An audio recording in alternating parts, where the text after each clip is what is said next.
I'm Kristine Agergaard. I'm from Denmark. I'm Janne Schäfer. I'm from Germany, and together with JNK. The performance piece is called The Community Cycle, Birth, Life, Death and Afterlife. And it takes place in the middle of the pedestrian zone in the center of Copenhagen. And what we're going to do is that on 4 different days, during 4 different times, we're going to insert like 4 living tableaus into the pedestrian zone. So it's a mixture of installation and performance. It's us and a group of friends performing, and we're going to build up like installations in the process of the performances, and we're taking them down as well, and we're going to like animate them and live in them for a period of time. And each of the living tableaus deal with this community that we're presenting is this fictive community that lives in this parallel universe and parallel world, so they're not really placeable in time or place. And each of the performances is dealing with like a sort of, whatever you could say, like a ceremony of that community. So the first ceremony is birth, the next is life, the next is death, and this last one is afterlife.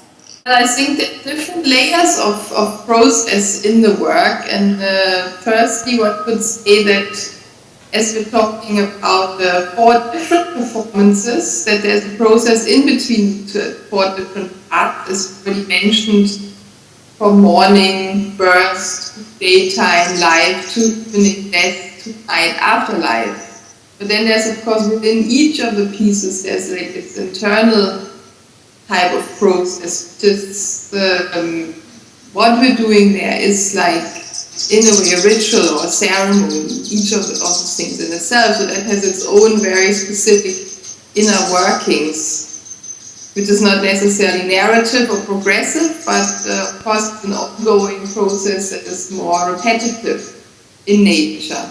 All in a way quite site-specific, in the sense that the first one is around the stork fountain. Actually, we're going to go into the stork fountain and bath there and make a bathing scene.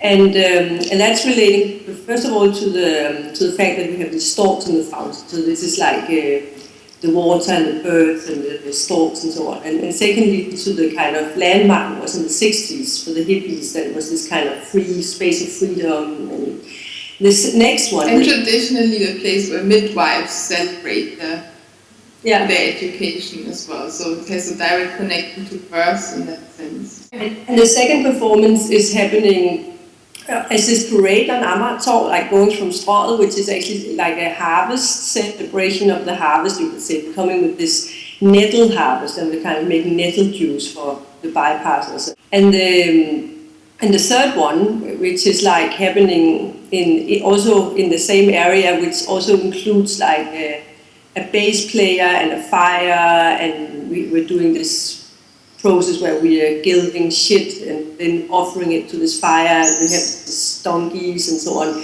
That's actually quite, relating to like the contemporary scene in there, like all these concerts, all this stuff going on. So we're going to have this amplified death metal bass player. So it's going to be quite sort of noisy. And then the last one, where we're kind of, I don't know whether, that's quite site-specific in terms of Bjørn Nørgaard's tile decoration in there, because then we're going to do this mosaic with blankets, so we're making this whole installation with mats and blankets, so which will in a way refer to this mosaic pattern of his, floor piece there. In each of the scenes, we're really kind of enforcing also this absurd element, because it has to have this twist of not being self-serious. We have to have this kind of distance to it as well. At the same time, I really feel we are very sincere. I mean, we're really sincere in this, what we're doing. I mean, it's also relating to our own life. I mean, it is somehow like a live art piece. Yeah, and I think, whoever's going to be there is going to be to some degree sort of challenged, because we are going to be quite present and quite large, and people will not really come completely around us. And there's this natural flow of bypassers, and they have to in some way relate to us. These questions about life and death is like common for all people, and since the beginning of time, this has been the way, human beings connected in a community.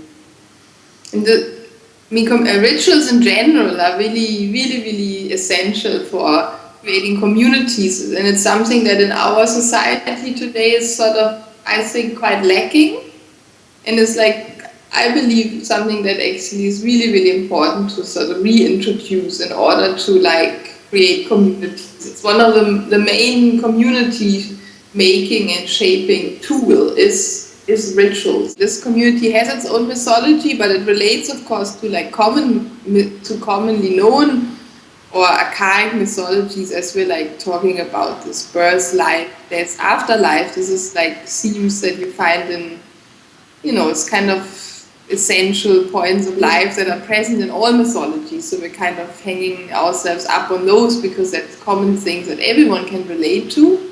But then the way we're like dealing with that is going to be sort of slightly twisted. So we're not really, you know, when we're talking about birth, there's not really going to be someone giving birth there in that sense, but we're going to find our, you know, we're constructing a more artificial way or how to relate to this birth on maybe more global or sort of cosmic level rather than an individual level. But what our specific contribution to this community theme is what I previously said, is that we're introducing very strongly, putting forward that aspect of the ritual and of the ceremony as a very, very essential thing for a community. For communities, as a sort of tool and as a sort of playfulness that is necessary for creating communities. So that's in a way like a direct suggestion and proposition in like how communities can be created and can work and can be meaningful and can be fun